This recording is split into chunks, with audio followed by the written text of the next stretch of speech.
combattre dans l'univers en tenant ferme la parole de vie.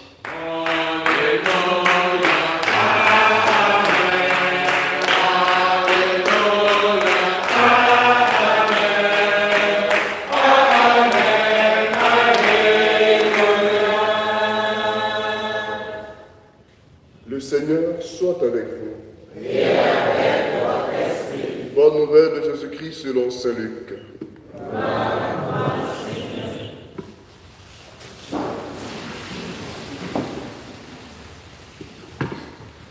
En ce temps-là, Jésus disait à ses disciples, « Il est inévitable que surviennent les scandales, des occasions de chute, mais malheureux celui par qui cela arrivera. Il vaut mieux qu'on lui attache au cou une meule en pierre et qu'on le précipite à la mer, plutôt qu'il ne soit une occasion de chute pour un seul de ces petits que voilà. Prenez garde à vous-même. Si ton frère a commis un péché, fais-lui de vifs reproches, et s'il se répand, pardonne-lui. Même si 7 fois par jour il commet un péché contre toi, et que 7 fois par jour, de suite, il revient à toi en disant « Je me répands », tu lui pardonneras. Les apôtres dirent au Seigneur « Augmente en nous la foi ». Le Seigneur répondit « Si vous aviez de la foi gros comme une graine de moutarde, vous auriez dit à l'arbre que voici, déracine-toi et va te planter dans la mer, et il vous aurait obéi. » Veuillez vous lever. Acclamons la parole de Dieu.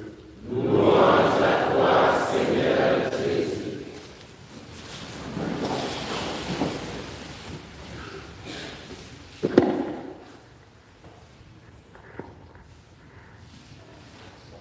Un monde plus cool, une communauté plus fraternelle, une paroisse tranquille, une famille en paix, un lieu de travail heureux, un groupe d'amis harmonieux. C'est possible, frères et sœurs. Mais pour cela, chacun doit se dire, si quelque chose doit se gâter là où je suis, cela ne doit pas passer par moi. Penser ainsi nous invite nécessairement à faire des efforts chaque jour et à chaque instant. Agir ainsi nous fera ne pas être parmi ceux que Jésus traite de malheureux dans l'évangile que nous venons d'entendre, parce que acteurs et auteurs de scandales. Agir ainsi nous fera donner et recevoir le pardon. Chers frères et sœurs, l'un des plus grands scandales que le chrétien peut donner à la face du monde, c'est le fait de ne pas pardonner.